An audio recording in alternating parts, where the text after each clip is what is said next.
If you're over 35 and you've been stuck on the weight loss hamster wheel, constantly restricting calories, but still not seeing results, this video is for you. I'm Dr. Laura Pipher, naturopathic doctor, and today we're diving into crash diets, why they're sabotaging your metabolism, and how you can start losing fat the right way without extreme restrictions.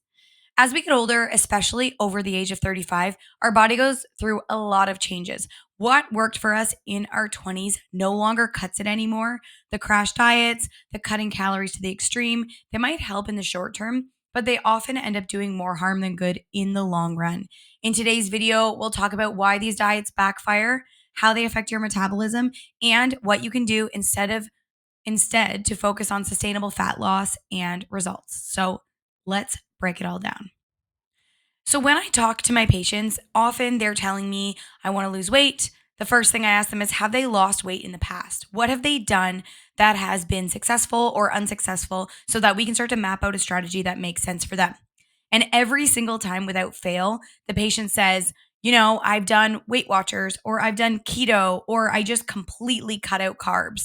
It was a really successful way for me to lose weight really quickly. And then I usually ask them, did it stay off? And the answer is no. It came back and usually came back with a vengeance, usually came back to be significantly more weight than they actually had initially lost. They've actually gained back and more.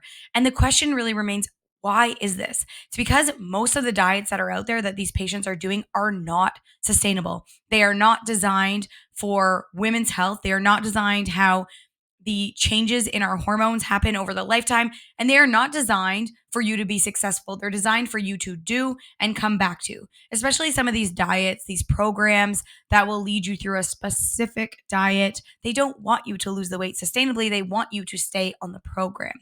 And so that's the first thing we have to understand.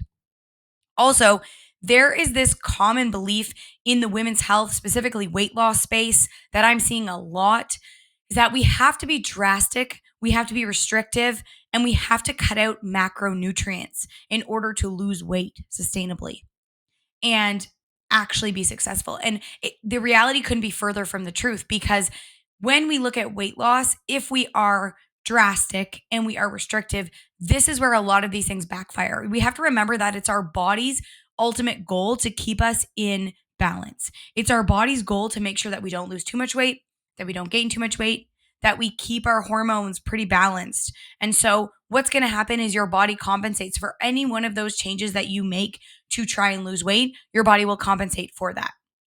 So there's a few pieces to consider when we look at why crash diets backfire after the age of 35 specifically. So when we look at what happens with aging generally, as we age, we lose muscle mass.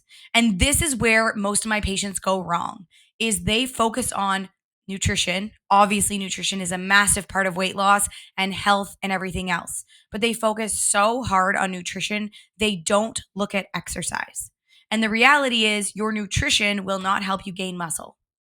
And if you lose weight, especially if you lose weight really quickly, chances are you are more likely losing muscle than fat. And muscle helps your metabolism stay active, helps you burn more calories at rest, and helps you be in a calorie deficit while still losing weight. It also helps those body composition changes. Often, when we're getting older, when I see patients specifically over the age of at least 45, their biggest concern is not always, Laura, I need to lose weight. The biggest concern actually comes down to the fact that they don't like the body composition changes that have happened after menopause or in perimenopause. Maybe they're not overweight according to BMI or according to their measurements, but they feel like they've just accumulated this belly or that things feel flabbier than they used to. And the reality is they don't necessarily need to lose weight, but they are frustrated with this body composition change that's happened because of the hormone change. And so what they need to focus on is fueling properly and fueling appropriately and strength training. And so whether we like it or not, strength training has to be a part of any health plan, whether your goal is weight loss or not. And in fact, if your goal is weight maintenance or just staying healthy, exercise is a non-negotiable part of the conversation. And so when we are in our 20s, we probably had more muscle mass. And as we get older, that declines. As a result, it becomes a lot harder to stay in a calorie deficit, right? A lot of people that I speak with or I see videos online talking about how, there's two camps. There's one camp that says hormones are the reason why I can't lose weight. It's because of my hormones. And there's another camp that says it is not your hormones. Objectively, you have to be in a calorie deficit to lose weight. And if you're not in a calorie deficit, you cannot lose weight. Both of those things are true. Okay. We objectively need to be in a calorie deficit to lose weight. You have to burn more calories than you consume. However, there are so many hormonal changes that make that calorie deficit extremely, extremely difficult. And in some cases, almost impossible. And so that's what I like to highlight with my patients is there has to be an understanding that not only do we need a calorie deficit, but sometimes we actually physically and objectively cannot get into that calorie deficit for a number of reasons. Let me give you a couple examples. Number one, as you get older, you lose more muscle mass and your metabolism downregulates, especially if you are somebody who used to chronic diet. If you were eating 1,100, 1,200, 1,300 calories a day, your body downregulates, okay? Hormonal changes happen. There are a few. Number one, your ghrelin will go up. This is your hunger hormone. It makes you hungrier. Number two, your leptin will go down. This is your satiety cue. This makes you feel full. So you're going to be more hungry. You're going to be less full. This is going to make it really hard to stay in a calorie deficit when your stomach feels like it's eating itself and you're always hungry. You're food focused. You're thinking about food. If this is you, you're not alone because this is such a common problem with diets and weight loss, right? We get into a deficit for so long that our body is just over it. Our hormones have had enough. We crave so much and we go the opposite way. We start to overindulge. We start to eat too much. We binge eat, right? Or we have these eating behaviors where we have a cheat day and the cheat day we don't log. And then by the time we're through our cheat day, we're no longer in any sort of deficit because we've just gone all the way over. There's no semblance of balance. And so this makes it really hard to stay into, right? If we layer on things like insulin resistance is more likely to happen as your hormones change as you get older. Or if you have conditions like PCOS, polycystic ovarian syndrome, your deficit is going to be harder to get into because of insulin resistance. First and foremost, insulin makes you retain fat. It's going to put you into storage mode more than burning mode. So it's going to be harder to get into that. But in addition to that, insulin resistance upsets your metabolism, your appetite regulation. So you're going to not have those hunger and satiety cues like you should. Maybe you wake up and you're not hungry in the morning and you can't eat. By the time the evening rolls around, you feel super snacky. So now you're eating at a time of day that isn't optimal for your metabolism, that is not optimal for weight loss. And a lot of people end up having cravings and overeating in the evening because they've underfueled in the morning, right? There are a lot of other nuances to this, but this is just an example. Another thing is a thyroid issue. A lot of people talk about how they can't lose weight because of a thyroid issue. We know objectively the thyroid is going to downregulate the metabolism. Now, when I'm calculating macronutrients for a patient that I know needs to lose weight, I'm looking at a few different factors. The first thing I'm looking at is how many calories do they need to eat with their current age, their sex, and their level of activity in order to get them into a calorie deficit. And now sometimes when I calculate that number, because they are sedentary, because they don't exercise enough, it actually doesn't put them in a good spot. So if a patient is eating, I usually gauge it at 1,500 calories a day or less. So 1,500 is kind of that's where I set it, that you cannot eat less than that. And if it comes out that you have to eat less than that, I need you to move more, right? And if we layer on the idea that if somebody is in their 50s or their 40s, and because their level of activity is low, they're quite sedentary, it works out because they are just a short human that they would need to eat 1,300 calories a day in order to hit that deficit to lose 1 pound of weight per week, we're in trouble, right?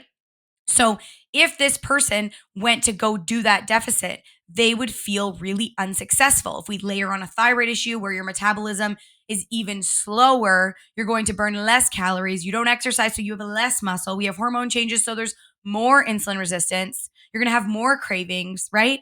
It's not going to be successful. This is where we have to look at individual care. We have to look at nuance and we have to look at everything that's going on. So yes, you do need to be in a calorie deficit. But hormones play a role in whether or not that deficit is sustainable or that deficit is going to fuel more problems, hunger issues, disordered eating type behaviors, and everything else. So we do have to make sure that we're looking at the whole picture. Again, the psychological toll is something that people don't talk about. Increased cravings, burnout, and food obsession puts people in a really bad headspace with these diets. And so, again, thinking about going back to that, they feel like the last time I lost weight, it was super restrictive. It was not sustainable. I gained more back. Why would I want to go back there? And so, how do we make this sustainable? First, we focus on nutrient dense whole foods. Second, we actually weigh ourselves more often. I like to talk to my patients about this because I find that it gives us data. When we can start to weigh ourselves and look at ourselves, this is just data. We can start to realize that in reality, the scale does not consistently go down. The scale goes like this, right? The scale does not consistently go down. When we know that, we're so much more empowered when we step on the scale. We can look at it with changes in types of foods that we eat. We can look at it when we have to have a bowel movement. We can look at it at different times of our cycle. Even in my perimenopause and menopause patients, if they don't have a consistent period, they will notice fluctuations that happen as their cycle would come. They might retain a little bit more water. What happens when you don't sleep well? What happens when you consume alcohol? What happens when you have a carb rich meal at dinner? That's okay. The reality is you cannot gain fat overnight. And so people often get discouraged and chuck it in the F it bucket when they feel like they've gained weight overnight, seemingly overnight, right? And so we need to really build that story and help everyone understand that when they step on the scale, that's just continuing to give us more and more information as we move through. We also need to be mindful that, again, an interesting conversation I see online is that doesn't matter what you eat, a calorie is a calorie. True. However, certain foods are going to impact how well we are satisfied, right? 220 calories of nuts is going to be different. It's going to feel different. It's going to make us feel different from a mood perspective, from a hormone perspective, from a satiety perspective than 200 calories of French fries, right? Or 200 calories of fast food. So we need to adjust our eating habits to support this. And one of the biggest things I say to patients is the craziest part about weight loss is you can eat whatever you want. Stop cutting carbs. Stop getting rid of critical macronutrients. Carbohydrates keep us full, keep us satisfied, keep our energy balanced. And especially when you are exercising, which in my opinion is a non-negotiable, carbohydrates are going to fuel that energy. They're going to help us have the energy we need to do the things. Women need carbohydrates. Okay. So what we need to do is create slow, consistent changes that work with your body. We need to have exercise non-negotiable. We need to balance your macronutrients. We cannot get rid of carbohydrates, and we need to balance your protein. And we need to have a focus on fiber. We need to manage your insulin and your blood sugar. And we actually need to know what your insulin looks like for you so we can create dietary strategies that make sense for you. And we need to manage our stress and our sleep so that we can manage our weight. And the last thing is we actually need to have a mindset shift.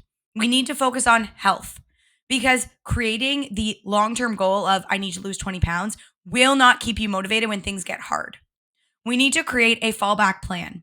We need to know that the reason why we're striving for this health outcome is so that we don't get diabetes, so that we can lift ourselves off the toilet when we're 80, so that we can be in unassisted living for as long as possible. And that is the less sexy truth.